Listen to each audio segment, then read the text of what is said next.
Yep, great. Linda and Jordan, you able to hear me loud and clear? Yeah, could hear Yes, you. I'm here. Awesome, we are live. So I'm going to start this session quickly. Uh, Hello, everyone. We are starting with our last panel session for the day. Last but not the least, post this is just one last session. So probably the last second session of the day and the last panel for the day. Uh, the title of the session being How to Master GEO in the Field, like from practitioner insights, technical playbooks, and what's actually working on ground. Probably Jordan and Linda, both of you guys are the closest I know to the ground, especially in terms of enterprise SEO. The title probably says it all. Traditional SEO is not actually dead, I would say, but the lens has shifted quite a bit. Geo is kind of taking over. It is becoming more and more important as we see. We'll hear directly from the practitioners who are running these experiments, reshaping workflows, and building the playbooks that we're actually working in the AI search era. So everyone join me in welcoming Jordan Keene. Jordan is the founder of Previsible and an influential voice in the enterprise SEO space. John, I'm pretty sure most people on LinkedIn have seen you somewhere or the other in that case. With experience spanning cross growth, technical SEO, and in-house leadership roles, he brings a hands-on perspective on how GEO is reshaping the craft and what practitioners must do differently to drive results in the AI search era. Uh, Following Jordan, we have Linda Kaplinger on the call. Linda leads SEO at NVIDIA, helping one of the world's most innovative companies navigate visibility in an era where AI is transforming both infrastructure and discovery. Linda, I don't need to give a better introduction when I say NVIDIA already. All of us have been kind of in big surprise of all the innovation that's happening at NVIDIA. Uh, Linda's perspective bridges enterprise execution, technical SEO, and how marketing teams can align to rapidly shifting AI-driven search systems. So that's pretty much about Linda. And for the audiences, I'm Kishan. I'm one of the founding members here at Pepper. Been with Pepper almost since the beginning, and been leading this charter of generative engine optimization as we go. So that's pretty much on the audiences today. But probably let's start the session quickly. I'd love to maybe start the session with Linda, right?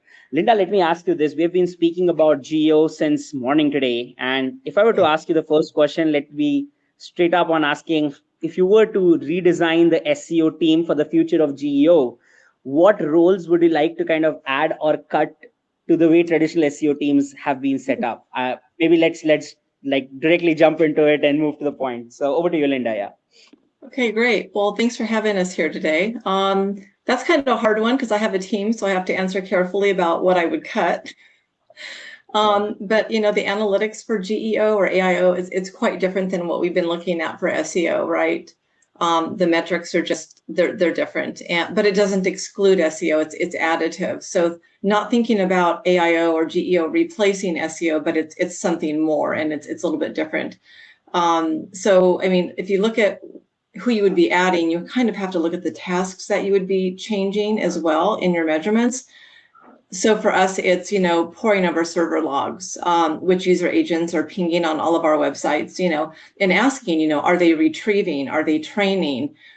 Is it customer citations and clicks? You know, so what kind of content are they hitting, and trying to cluster that into topic themes or buckets.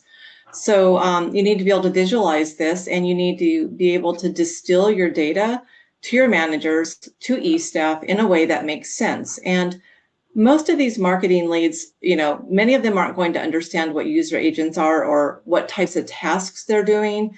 So you're going to need to bring people in, if you don't already have them, who can distill this information, who can educate. So those would be like some of the additions that I would think of. I would have like a data analyst who is comfortable pouring through server logs. So it's a different sort of data analyst, right? We're really lucky at NVIDIA that one of our analysts, she's incredibly happy and proficient diving through Splunk reports or ZenLayer and looking at, you know, the different user agents that are hitting our website. But if you don't have that kind of data analyst, that would be something I would say to add to your team, or somebody who's comfortable with that. And you also need to have a really good IT person who can work with you to get at this data and to find the access for you. Not every SEO team has the ability to get into server logs, although we should, right? And then the skill sets, you know, they change with GEO or AIO. I mean, I could see somebody looking at really fine details. I could really look at somebody with library science degrees who understands like embeddings and vectorizations being a really great addition, understanding meanings of words and semantic search. And also somebody, because of the vectorizations and the math behind that, somebody who's comfortable with mathematics and understanding that as well, working in spreadsheets to make those calculations. I could see cognitive science, linguistics being really good backgrounds for people that you might want to bring in. Just to understand how users formulate queries. How do they put a problem statement in their head, and how do they build a prompt, or how do they do a query? Sometimes the way we think people are doing questions isn't how they're doing it at all. Word sentence structure, how they use it, how do they verbalize these things. So in one of the previous sessions, somebody said, go ask your customers. And ideally, that's what we're doing, is we're starting with a customer and figuring out what are you searching for. And then the harder question, like, who would I cut? I mean, I can't think of anybody that I would cut, because, you know, the tactics are the same for AIO, right? I mean, AIO leans heavily on SEO, especially for retrieval augmented generation. It's not going in a way. Like when we look at our referral traffic, it's like 99% isn't AI right now still. So, and ChatGPT, Perplexity, they're using Bing and Google to formulate those citations and those answers in real time. So the tactics are still there. So I'd recommend keeping your current teams and uptraining them on content writing for agents, and a lot of really basic SEO principles like structuring your data, and also potentially building some internal AI tools. So maybe hiring people who are comfortable using tools like Jasper or Writer, using those widgets to build tools that help you work more efficiently in-house. No, thanks, Linda, for sharing that, and thank you so much for actually bifurcating in who to cut and who not to cut. I think that really adds a lot of perspective and kind of the clarity on the question. Jordan, the next question to probably you is, you've seen SEO evolve across multiple waves, right? I've heard you speak for a couple of sessions in the past as well, and you've always been telling about how you've seen the transition, or I would say multiple transitions happening across SEO as an industry particularly. My question to you is, can you kind of point out the hardest mindset shift that SEO leaders are needing to make in actually moving into GEO? And that probably also defines on how the teams have to get upskilled for them to be relevant or irrelevant for the future of search in a way. So over to you, Jordan. Yeah, Sean, thanks for the question. And I think right now we're probably in the most disruptive period in SEO history. And the last time we had this kind of disruption was probably when the introduction of mobile became really prevalent, and we all had to go to mobile first, and Google was kind of mandating this. And for some brands and some businesses, that was very complicated, and the entire internet shifted, right? Like everyone created platforms and experiences that had mobile rich assets, and eventually we got to responsive design components. And as SEOs, we had to shift our strategies and our ways of working as well to address this need of being mobile. Now we're seeing with AI a incredibly disruptive user journey, right? So discovery is changing, not the structure, the infrastructure we use, but the actual way consumers search and find and consume information is radically shifting, right? It's totally new, whether it's by going to new platforms like LLMs in ChatGPT, or the way we even find information in Google with AI overviews or AI mode.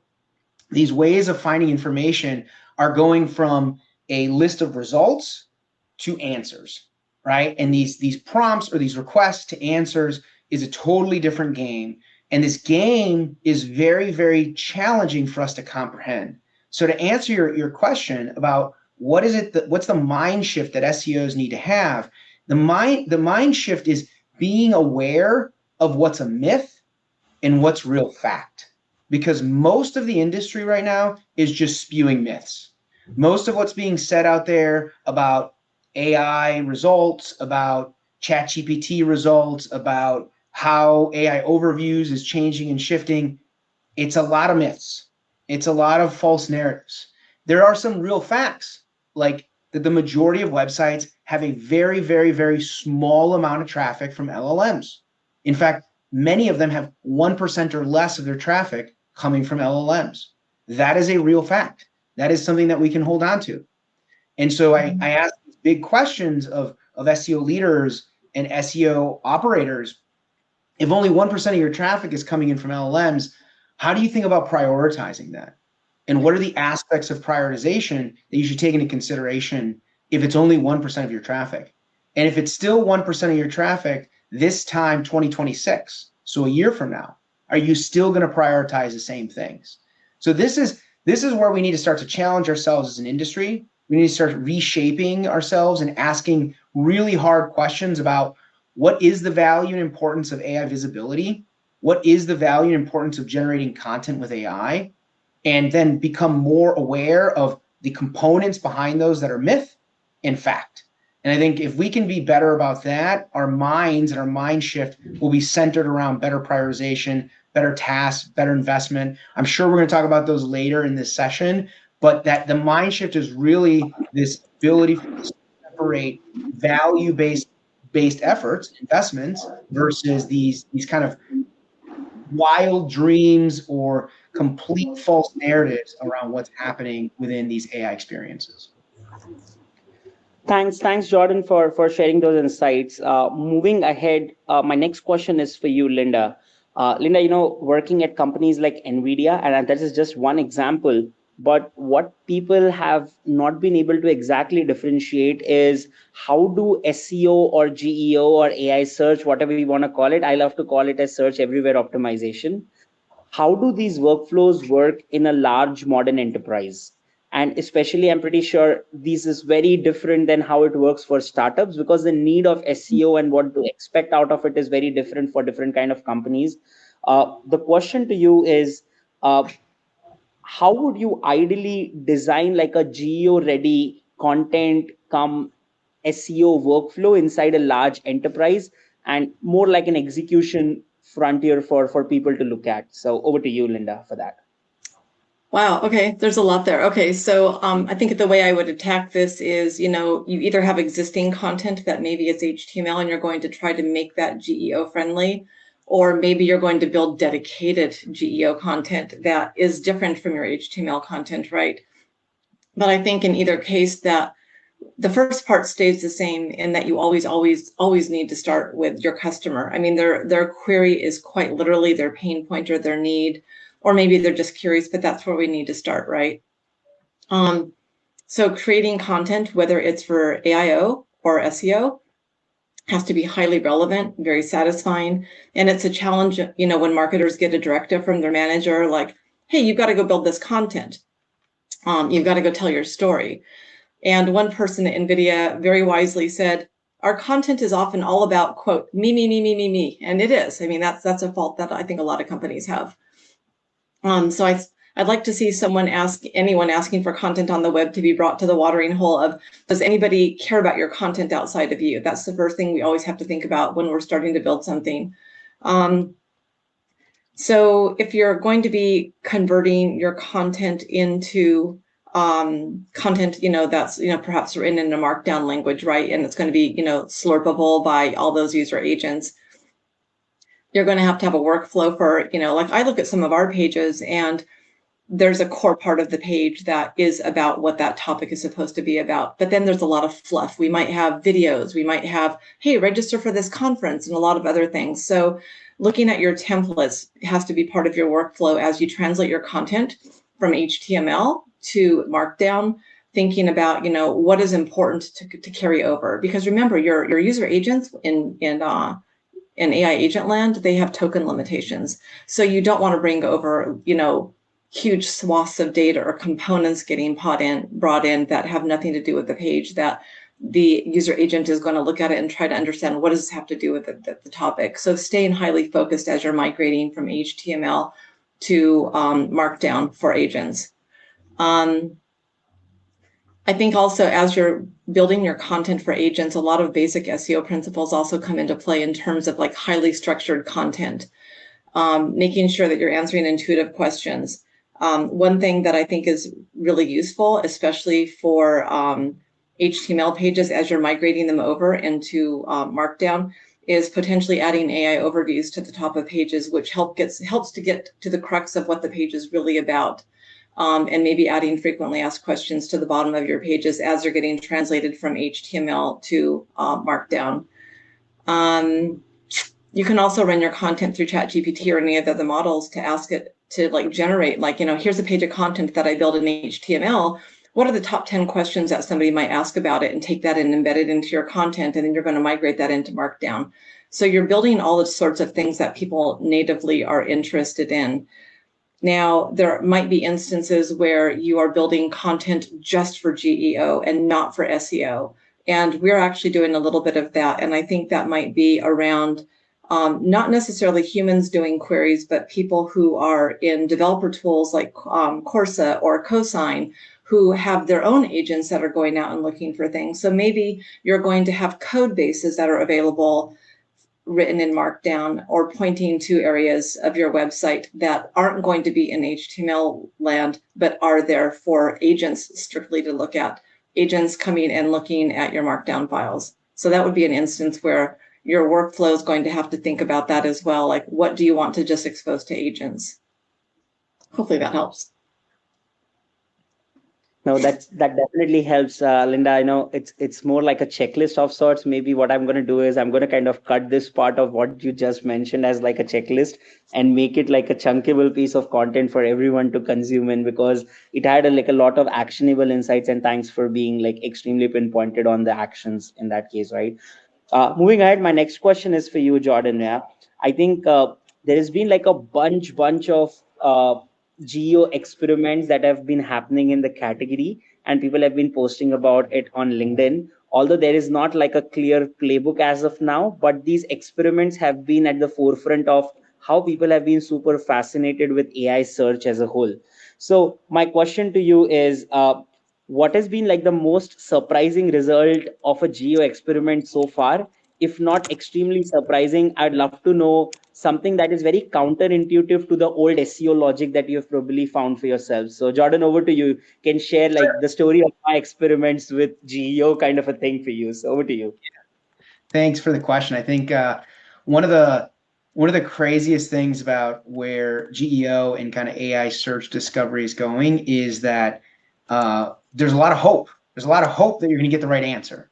And what I've come to realize is that there's often cases, many inaccuracies in the answers that we see, from everything from AI overviews to what we see in ChatGPT prompt responses. So knowing that, I think one of the most important things that is counterintuitive to what we normally think about from an SEO standpoint is brand. We don't think about brand enough as SEOs. We often, especially at an enterprise level, I remember when I was at eBay, I would get no credit for traffic that went to the homepage.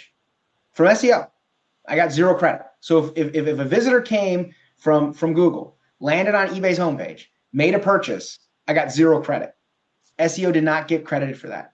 And that's because historically as SEOs, we thought, well, brand is just going to happen because Google's going to get it right.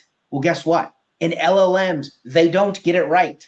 And that's a huge opportunity for us to rethink our SEO or our GEO strategies. If we're not measuring and understanding our brand footprint in the responses within ChatGPT, Gemini, Claude, DeepSeek, doesn't matter. If we're not understanding what those platforms and LLMs are saying about our brand, we are missing out on the biggest opportunity that takes place in our industry today. And there's a lot of use cases. So you wanted examples, right? So I'll give you an example. We worked with a brand, a software company, and we started tracking what was happening within LLMs for their branded terms. What we realized was that one of their branded queries as a prompt in ChatGPT was showing inaccurate information. And we were really like bewildered by this. In fact, the CMO of the company started sending emails to everyone saying, how is this happening? How is it that ChatGPT, when you put in our brand name plus pricing, is saying the wrong information? What it was saying and what it was learning off of were ads on Forbes' website. This isn't anything against Forbes' website. This is just a reality that there are mistakes that are happening in terms of the corpus of content that LLMs use to train off of, and those mistakes show up in responses. And so the response to this company's brand plus pricing question was, oh, you can get 35% off if you click on this link, which is not the answer you want for your pricing. You want it to break down how your pricing works. Is it by usage? Is it by seat? Is it How is it structured? Is it like a gold, silver, platinum type tiers? Your pricing should be descriptive and defined based on how your brand manages expectations with customers. And so our work in this example really had to not just be with like, how do we displace what's happening in terms of training within this affiliate program that's showing ads and forms, but it's actually around how do we make your pricing page more valuable? How do we embed content and context on this page so that when the LLM uses that page, it's actually defining elements off of your own asset, which is your own pricing page. There's so much work we can do as SEOs to go and reinvent the brand footprint and the brand messaging with our own owned asset, our website. And this is just basic SEO. It's optimization, but it's optimization for our brand, which is probably one of the most forgotten things that SEOs don't do anymore because of the way we've been trained by Google. And with LLMs, it's where we need to invest now more than ever. Thanks for sharing that, Jordan. I always am very keen to tell another story that happened, a similar one with me, where there is one word which doesn't exist in the world. I actually kind of reprompted the LLMs to index that word. It never existed. And we were very surprised to also see that Perplexity actually indexes Google results. So I actually made a word, and like the word didn't exist, and I would refuse to tell the word to everyone. But there was a word that didn't exist, and I wrote it in like a controlled environment just on Google so that no other bot is able to pick that up. And in a couple of days, I saw Perplexity picking it up, and the word doesn't exist. Like I made the word by my own self. It was like a combination of like 6 words together, and it ranked. So something on the similar lines of like a surprising experiment that we ran. But again, it's a fun environment right now where I'm seeing a lot of excitement coming in from marketeers all of a sudden, because now everyone is wanting to become a bit more research oriented, which is good in terms of how people upskill themselves for a way. But again, I mean, until there's like a search console equivalent of LLMs that come in, it's going to be really difficult to kind of pinpoint and measure exact part of it. But great times, right? Yeah. My next question to you is to Linda. You is again interesting because there's always this big battle between the SEOs of the world and the brand marketers of the world. If there's no battle, then probably you're doing something wrong for sure. In that case, my big question to you is, do you see AI search as like a helping or a hurting brand differentiation? Because now every brand is like a citation away. We had Neil in the morning, Neil Patel, who mentioned about the entire differentiation of brand, even if a GEO side of the world exists, giving an example of how Air Jordans would still be Air Jordans irrespective of whatever comes on GEO in the world, right? Question to you again is, how is that battle to be fought through, and how do you look at brand versus GEO, or I would put it this way, brand and GEO together? Over to you, Linda, for this. Oh, wow. Yeah. So what you were saying about SEO and brand, kind of being at odds sometimes, that happens quite a lot, where I'm always trying to encourage us to name things what they do, or, bake in the customer's problem statement into the naming.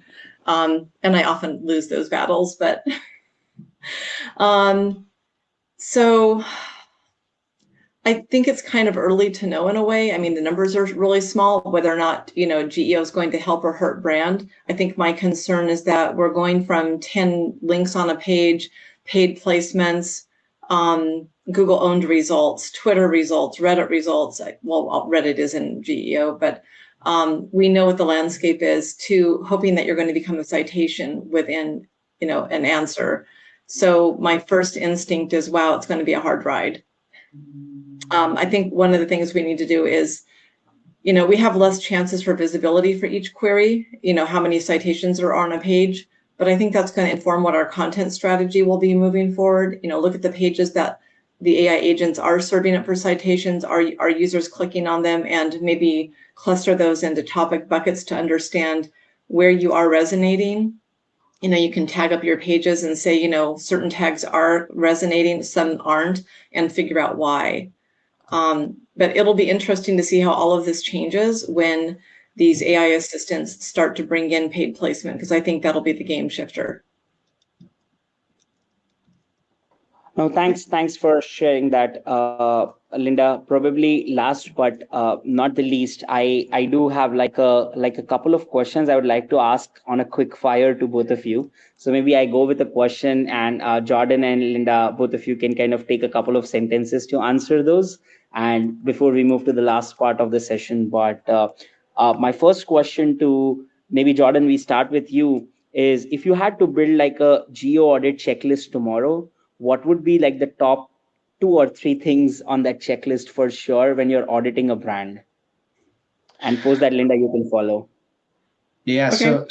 So the first thing is I would definitely define the most prominent brand associated prompts that are relevant, right? So for like a software company, it's probably gonna be brand plus pricing, brand plus solution, brand plus feature, and I engage LLMs to understand what the responses are and capture that information. That would be the first one. The second one is I would become ruthless about experimenting with how I show up in the various citations. So what I mean by this is it's not always about what content I have on my site as much as it's what other people are saying about my website and my brand, right? So what's being mentioned on Reddit, what's being mentioned on blogs, or what's being mentioned on directory or industry trade sites. These placements are becoming the new corpus that these LLMs are training and learning off of, and it's what determines sentiment. It's what determines the response direction that these LLMs use. And if you can't first understand what they're saying, then you're never going to be able to influence or change the messaging that's happening on these other websites. And then lastly, I would work incredibly hard in this checklist to create clear communication with leadership, whether it's in tracking and reporting or it's in defining what the impact of this is. As I first started off saying, for a lot of these brands, for a lot of major enterprise companies, ChatGPT and LLM traffic today is 1% or less. If that's still the case this time next year, we have a very interesting conversation with our leaders. Now, everyone bets that it's going to be huge, right? It's going to be massive. It's going to grow by like a bazillion percent. But we should be really well informed on what that journey looks like and create the infrastructure and the knowledge so that our leaders trust in what we're saying and how it's impacting the business. Over to you, Linda. Can you restate the question? I thought it was about an audit checklist or something. Or... If you were to kind of make a GEO audit tomorrow, what would like be the first few things that you would actually go and audit as like a checklist for checking on how you're ranking on GEO, or how you're performing, or how you should perform on GEO? Okay, I think everything Jordan said for sure. And I think I would add in, as you're getting started, get a baseline. Go into your server logs and go back as far as you can and look to see who's coming to your website and what they're looking at. Break it apart by user agents that are training, retrieval augmented generation. Look to see, are they hitting your LLMs and markdown files? Are they there? Are they looking at your HTML? Just get a baseline, get your dashboard set up so you're measuring right from the get-go. I think that's huge. If you're running on Google or Adobe Analytics, set up dashboards in, looking at your HTML content also to see what user agents are hitting there, looking at by country. I'm trying to think what else would be useful to look at. And, just look at all your different referrals together, paid, direct, organic, and add in like AI referral traffic as well, just to see like what Jordan is saying, 1%. Go out and validate that number and see, is it really just 1%, and determine, how much you need to put behind this. And then the other thing would be, once you've got your analytics set up, and as you start to migrate your content from HTML into Markdown, or maybe you're just building natively new Markdown content, is, start tracking, how are you showing up in user agent land? Identify the top ideal customers for your customer. Those are your personas, and come up with what types of questions they would be, using in AI assistant land, and track to see what is your visibility and where are you missing. So for me, it would be a lot of, really getting a good foundation on analytics and being able to track is what you're doing helping. Thanks, Linda and Jordan, for giving me one blog worth of content on actually putting a checklist points together. And Linda, I completely kind of resonate to everything, of course, what Jordan said, but one specific point is define your benchmarks. Today, I think the big problem that people are facing is they don't know what the benchmarks are. So, who to benchmark against? I mean, how do you know how good is a brand or how bad is a brand is like a big problem. And people do always just keep on shooting in the dark on saying we need to do a GEO, but like, what is the need that you need to do GEO? Are people in your category doing GEO or not? And I always believe that it is also relative benchmark as compared to most of the competitors in business that you see. So 100% line on what you mentioned. I'm Yeah, just and in then, the wake of time. Yeah, go ahead, Lina. Sorry. oh, I was going to say, I saw a question in the chat from Stefan Held that said, I heard that Reddit is highly influential for LLMs, truth or fiction. We noticed that Reddit, Wikipedia, and YouTube are often being cited. So something that would be really important is to make sure that your content is accurate in Reddit and in Wikipedia. So have a Wikipedia, and this probably goes back to a previous question about who to be hiring and adding to your team. You probably need to get somebody on your team who's working in Wikipedia. And then YouTube as well, our citations. So if your actual site isn't showing up, making sure you're present on those sites as well. That could be part of the audit and also feed into who you're hiring. Yeah, 100%. In fact, we at Pepper had to build like a separate unit altogether just to do Reddit for brands. And we understood that it is not done in the most traditional way possible. So 100% on that. I mean, I see a lot more Reddit experts and Reddit influencers popping up in the next few months that we're ahead of seeing for us. I move to the last part of the conversation, Jordan and Linda. I wouldn't say a cliche question. The question might be structured in a cliche way, but I feel it's extremely important. As practitioners, if I were to give you a platform to just guide CMOs on how they should not be thinking about AI search, and what are the biggest mistakes you feel that marketing leaders particularly do it wrong about AI search? Let me tell you, I was in a conference with almost 120 plus B2B CMOs, like none of them was anywhere below a CMO. And the first thing I realized is these people need to kind of learn a bit more about GEO, definitely in that case. I mean, that was my first instant reaction to that. So a question to both of you as practitioners, influencers, leaders in the category, what would you tell marketing leaders or CMOs don't not to think about GEO? Like, what is one thing that you want to tell them? Hey, you think this wrong, and probably we'll probably move to the last part of the session with that. So over to you. Maybe Jordan, we start with you, and Linda, you can follow. Sure. Well, I think the greatest challenge is how you block out all the noise and all the hype.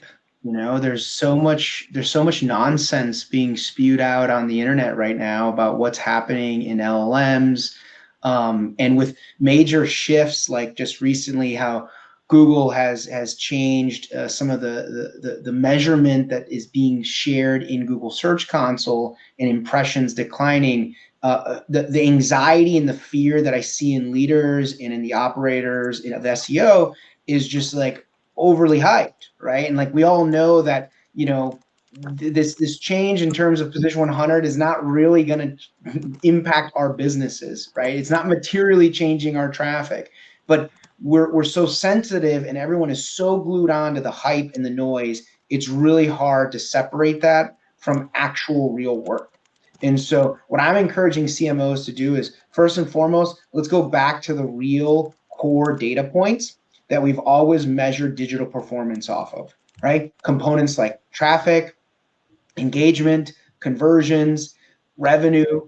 These are real hard data points that we can go to and we can trust, right? And I've talked a lot about the amount of traffic that these LLMs send to our websites. One of the unique things that we see for a lot of our clients is that the conversion rate for that traffic is incredibly high, right? So these are high intent buyers by the time they get to our website. They've done a ton of research and done a ton of homework before they clicked on anything within ChatGPT and ended up on our website. So that's an immensely valuable framing so that we can go use that to better understand where to invest and where to expand our teams. And so I think that would be my biggest message to leaders is start to separate yourself from all the noise and all the hype, start to really laser in on the components that work, and then encourage and foster teams that want to invest in those areas that work. because that's the kind of behavior that's going to lead to more growth results in the future, regardless of where LLM traffic grows or scales, regardless of how Google changes the SERP from AIOs to whatever new thing that they invest in the next 6 to 12 months. Those changes are only going to be applicable if we truly understand the impactful data of our business, and we utilize that to create experiments, tests, and expand our investments from there. Yeah, Linda, over to you, probably on a closing note. To build on what Jordan had said about the traffic being highly converting, I think I had seen an Ahrefs, I think that's how you say their company name, saying that their traffic was converting. It was either 29 or 39%. It was some like huge number. I don't know if you saw that study, Jordan, that came out a couple of weeks ago. And I've seen it, as low as like maybe 4% with other people reporting, but it's highly converting. No matter what website for the most part. But, if I had any kind of advice for CEOs, I would say, don't panic. Don't feel like you need to overhaul your SEO team, like upskill them. Your measurement is now not just share of voice, but it's like share of AI voice or share of model. You just need to figure out, like a previous speaker today had said, getting your KPIs and getting your benchmarks down, understanding what it is you need to measure. How often are you being cited? And it's all about putting your customers first and looking to see what they're looking for. So keep building customer first content for all areas of the funnel. And, keep doing what you're doing, but just add in the awareness for the KPIs and the metrics that you need to do for GEO. Thank you so much, Jordan and Linda, for sharing those on the closing note. I know I can chat about all of this for like hours with both of you, and we're going to definitely do like a bunch of sessions around this part. Thanks for being the practitioner guiding light for all the people at the conference today. I see a great retention. Almost none of the people have kind of left the conversation while we speak on. I'm pretty sure they'll carry with us if we kind of carry this longer. But thank you so much, Jordan and Linda, for joining us at Index. It's really a pleasure to have both of you. And we'll see you soon. Thank you so much. Over to you, Dia.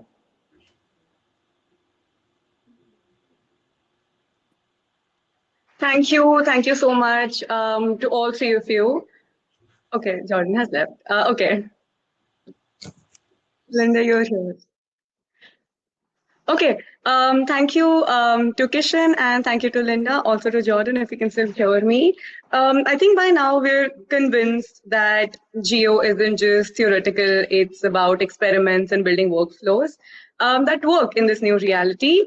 And this was our last panel session for today. After this, we have a standalone session by Kishan. It's about 10 things you didn't know about GEO. Kishan will be taking that, a part of the founding team. And that session is not just an informative session. It's our personal playbook at Pepper. It's something that is based on consistent research and factual data, making it a must attend.